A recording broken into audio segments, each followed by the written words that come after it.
என்ன எப்படியெல்லாம் ஓட்டி வெறுப்பேத்திருக்க. இப்ப பார்த்தல இந்த வீட்டோட மாப்பிள்ளையா கெத்தா உன்னை விரட்டி அடிக்கிறேன். இப்படி அசிங்கப்பட்டு அவமானப்பட்டு இப்படி வெளியில போற அளவுக்கு நிலைமை வந்துச்சு பாத்தியா? இதுக்கு தான்டா சொன்னேன் என்கிட்ட வாலாட்டாதன்னு. வால் இருந்ததுனால தானே ஆட்டினேன். இந்த பரமனுக்கு மற்றவங்கள ஆட்டி வச்சுதான் பழக்கம், ஆடி போயெல்லாம் பழக்கம் இல்லை. என்ன ஆட்டி வைக்கலாம்லாம் நினைக்காத போலீஸு.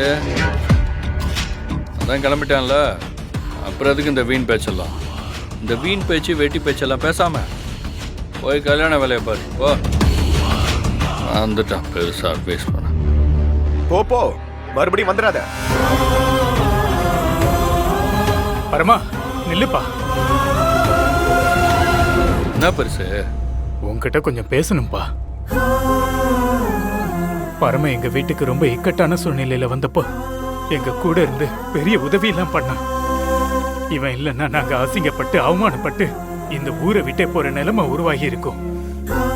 அப்படியெல்லாம் நல்லது பண்ணவன இப்படி ஒரு சூழ்நிலையில அனுப்புறது என் மனசுக்கு ரொம்ப கஷ்டமா இருக்கு. பிரச்சனைன்னு வந்தப்ப வீட்டுல இருந்தான். இப்ப இந்த வீட்டுல கல்யாணம் நடக்குது. இந்த மாதிரி ஒரு சூழ்நிலையில அவனை வீட்டை விட்டு வெளியே அனுப்புறது எனக்கு ரொம்ப கஷ்டமா இருக்கு. அதனால எல்லாரும் கொஞ்சம் யோசிச்சு பார்த்து பரம கல்யாணம் வரைக்குமாவது இவனை இங்க இருக்க விடுங்களேன்.